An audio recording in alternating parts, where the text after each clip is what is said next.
जय श्री कृष्ण। धार्मिक व्रत कथा में आपका दिल से स्वागत है। आज हम सुन रहे हैं श्री दुर्गा सप्तशती का पाठ, अध्याय अगला। जो अपने कर कमलों में घंटा, शूल, हल, शंख, मसूल, चक्र, धनुष और बाण धारण करती, शरद ऋतु के शोभा संपन्न चंद्रमा के समान, जिसकी मनोहर क्रांति, जो तीनों लोकों की आधारभूत, शंभु आदि दैत्यों का नाश करने वाली तथा गौरी के शरीर से जिसका प्राकट्य हुआ, उन महासरस्वती देवी का मैं निरंतर भजन करती हूँ। महर्षि मेघा कहते हैं, पूर्व काल में शंभु निशंभु नामक असुर ने अपने बल के घमंड में आकर इंद्र के हाथ से तीनों लोकों का राज्य एक भाग छीन लिया था। वे दोनों सूर्य, चंद्रमा, कुबेर, यम और वरुण के अधिकारों का भी उपयोग करने लगे। वायु और अग्नि का कार्य भी वे ही करने लगे। उन दोनों ने सब देवताओं को अपमानित, राज्यभ्रष्ट, पराजित, अधिकारहीन करके स्वर्ग से निकाल दिया। इंद्र आदि देवता माँ जगदम्बा के शरण में चले गए थे। उन दोनों असुरों से तिरस्कार देवताओं ने पराजिता देवी का याद किया। सोचा देवी माँ पिछले अध्याय में दिया हुआ आशीर्वाद जगदम्बा ने वर दिया था कि आपत्ति काल में याद करने पर मैं तुम्हारे संकट में तुम्हारे साथ रहूंगी। यह विचार कर देवता गिरिराज हिमालय पर गए और वहां भगवती विष्णु माया की स्तुति भी करने लगे। देवता बोले, देवी को नमस्कार, महादेवी शिवा को सर्वदा नमस्कार, प्रकृति भद्रा को प्रणाम। हम लोग नियम पूर्वक जगदम्बा को नमस्कार करते हैं। रौद्र को नमस्कार, नित्या गौरी धात्री को बारंबार नमस्कार, चंद्र रूपेणी सुख स्वरूपा देवी को सत प्रणाम। शरणोगत का कल्याण करने वाली वृद्धि में सिद्धि रूपा देवी को हम बार बार नमस्कार करते हैं। राजाओं की लक्ष्मी स्वरूपा आप जगदम्बा को बार बार हम नमस्कार करते हैं। अत्यंत सौम्य, अत्यंत रौद्र रूपा देवी को हम नमस्कार करते हैं। उन्हें हमारा बारंबार प्रणाम। जगत की आधारभूत आकृति देवी को बारंबार प्रणाम। जो देवी सब प्राणियों में विष्णु माया के नाम से कही जाती, उनको नमस्कार, उनको नमस्कार, उनको बारंबार नमस्कार। विष्णु माया माँ भगवती को नमस्कार। सब जीवों में देवी माँ कौन से स्वरूपों में स्थिर रहती है? जो देवी सब प्राणियों में चेतना कहलाती है, उनको नमस्कार, उनको नमस्कार, उनको बारंबार नमस्कार। जो देवी सब प्राणियों में बुद्धि रूप में स्थित है, उनको नमस्कार, उनको बारंबार नमस्कार। बुद्धि स्वरूपा देवी को प्रणाम। जो देवी सब प्राणियों में निद्रा रूप से स्थित, उनको नमस्कार, निद्रा रूपा देवी को नमस्कार। जो देवी सब प्राणियों में शुद्ध रूप में स्थित है, उनको नमस्कार, उनको नमस्कार। शुद्धा भूख भोजन करने की इच्छा शुद्धा देवी को प्रणाम। जो देवी सब प्राणियों में छाया रूप में स्थित है, उनको प्रणाम, उनको कोटि कोटि प्रणाम। छाया रूपा देवी को प्रणाम। जो देवी सब प्राणियों में शक्ति के रूप में स्थित है, उनको भी नमस्कार, उनके चरणों में प्रणाम, उनको बारंबार प्रणाम। शक्ति स्वरूपा देवी को बारंबार प्रणाम। देवी तृष्णा रूप। जो देवी सब प्राणियों में तृष्णा रूप से स्थित, उनको भी प्रणाम, उनको बारंबार नमस्कार। तृष्णा स्वरूपा देवी को प्रणाम। जो देवी सब प्राणियों में क्षमा के रूप में स्थित है, उनको भी प्रणाम, उनके चरणों में प्रणाम। जो देवी सब प्राणियों में जाति रूप से स्थित है, उनको नमस्कार, उनको बारंबार प्रणाम। जाति यथार्थ जन्म सभी वस्तुओं का मूल कारण, जाति रूपेण यथार्थ जो देवी सब प्राणियों का मूल कारण है। जाति स्वरूपा देवी महामाया को नमस्कार। जो देवी सब प्राणियों में लज्जा के रूप में स्थित, उनको नमस्कार, उनको बारंबार नमस्कार। जो देवी सब प्राणियों में शांति के रूप में स्थित है, उनको भी नमस्कार, उनके चरणों में बार बार प्रणाम। शांति स्वरूपा देवी को प्रणाम। जो देवी सब प्राणियों में श्रद्धा रूप में स्थित है, उनको प्रणाम, उनके चरणों में प्रणाम। जो देवी सब प्राणियों में क्रांति के रूप में स्थित है, उनको प्रणाम, उनके चरणों में बारंबार प्रणाम। जो देवी सब प्राणियों में लक्ष्मी रूप में स्थित है, उनको नमस्कार, उनको बारंबार प्रणाम। लक्ष्मी माता को नमस्कार। जो देवी सब प्राणियों में वृत्ति रूप से स्थित है, उनको नमस्कार, उनको बारंबार नमस्कार। जो देवी सब प्राणियों में स्मृति रूप से स्थित है, उनको नमस्कार, उनको बारंबार प्रणाम। जो देवी सब प्राणियों में दया रूप से स्थित है, उनको नमस्कार, उनको बार बार प्रणाम। दया स्वरूप देवी को नमस्कार। जो देवी सब प्राणियों में तुष्टि रूप से स्थित है, उनको नमस्कार, उनको बार बार प्रणाम। जो देवी सब प्राणियों में माता रूप से स्थित है, उनको नमस्कार, उनको बारंबार नमस्कार। माता स्वरूप देवी को नमस्कार। जो देवी सब प्राणियों में भ्रांति रूप से स्थित है, उनको नमस्कार, उनको नमस्कार, उनको बारंबार नमस्कार। भ्रांति स्वरूपा देवी को प्रणाम।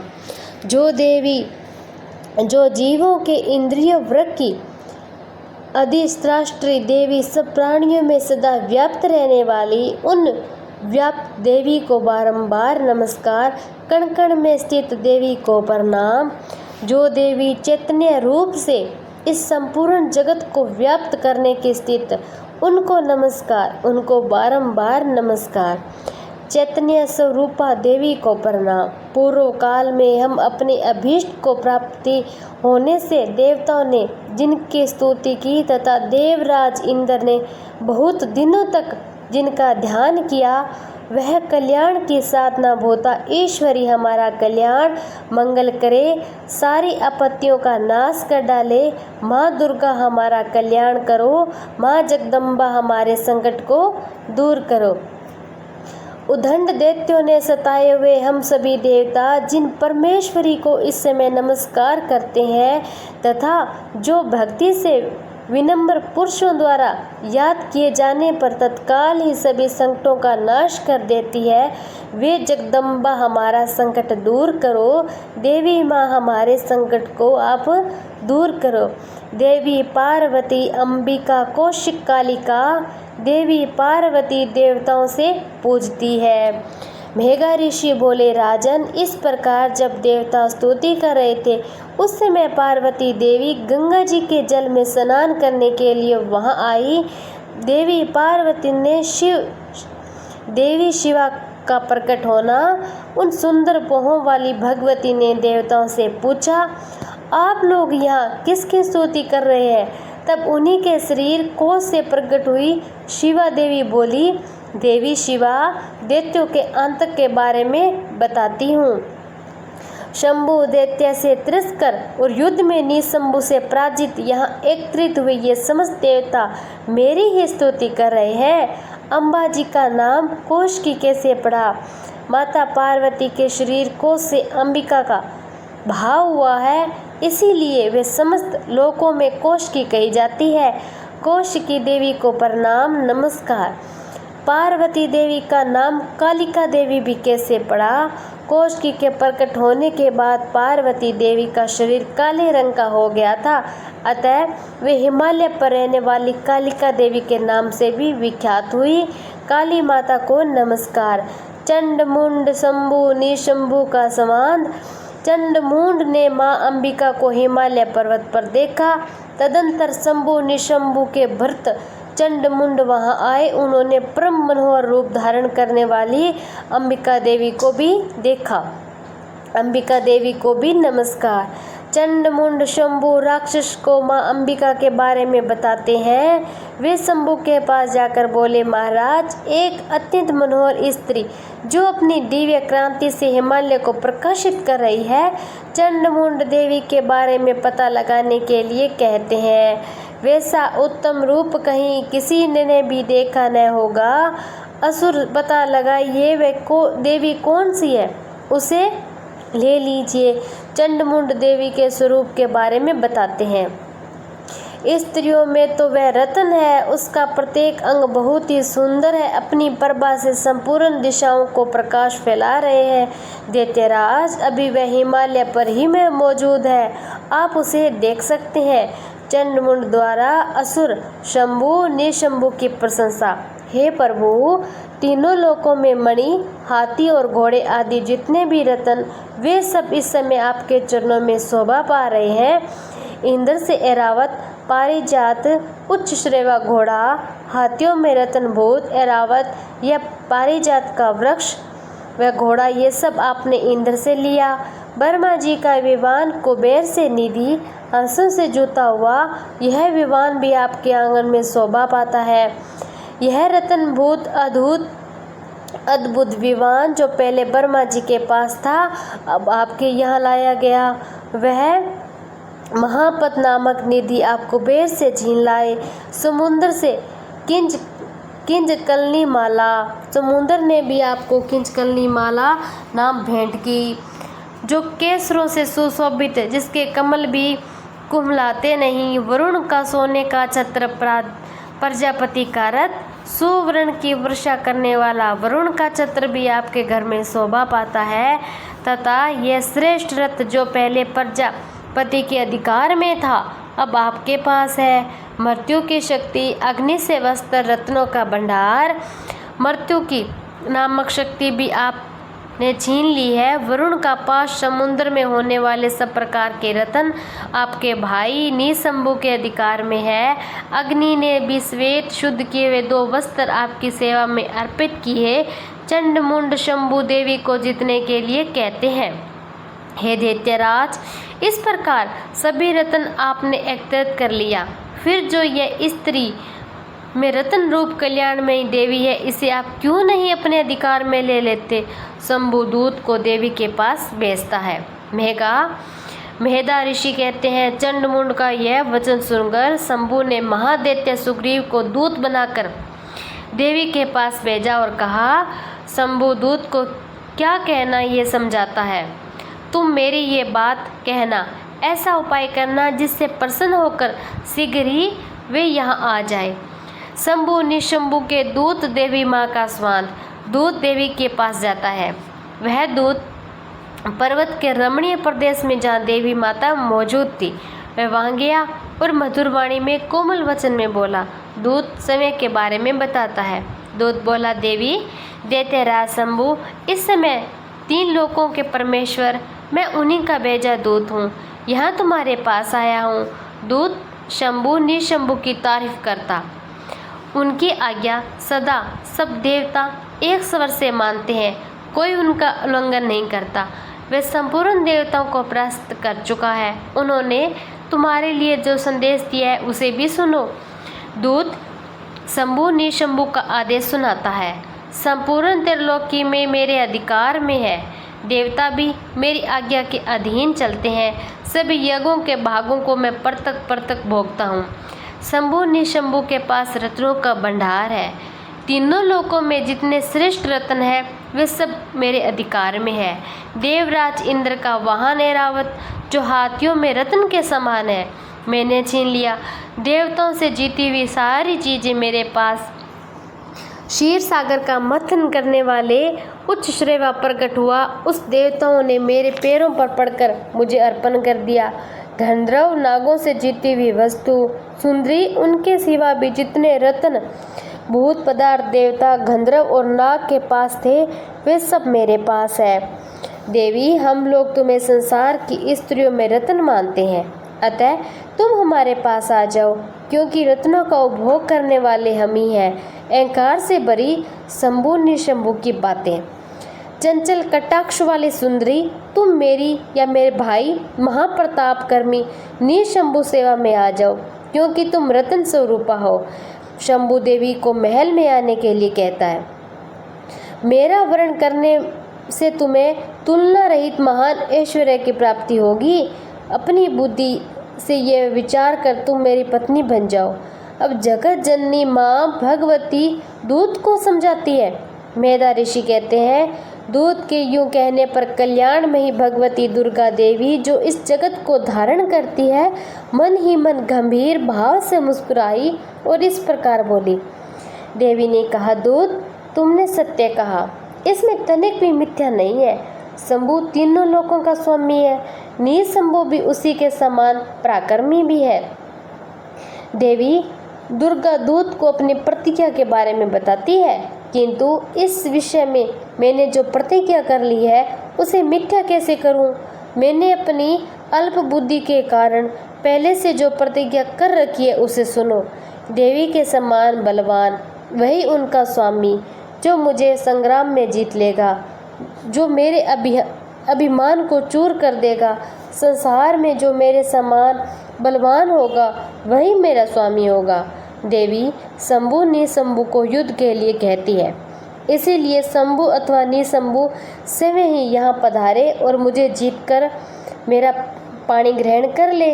इसमें विलंब की क्या आवश्यकता है? दूत को आश्चर्य होता है। दूत बोला, देवी तुम घमंड में भरी मेरे सामने ऐसी बात न करो। तीनों लोकों में कौन ऐसा पुरुष है जो शंभु निशंभु के सामने खड़ा हो सके? दूत देवी से पूछता है। देवी अन्य देवताओं के सामने भी सारे देवता युद्ध में नहीं ठहर सकते, फिर तुम अकेली स्त्री होकर कैसे ठहर सकती हो? दूत देवी से पूछता है। जिन शंभु आदि देवताओं के सामने इंद्र आदि सब देवता भी युद्ध में खड़े नहीं हुए, उनके सामने तुम स्त्री होकर कैसे जाओगी?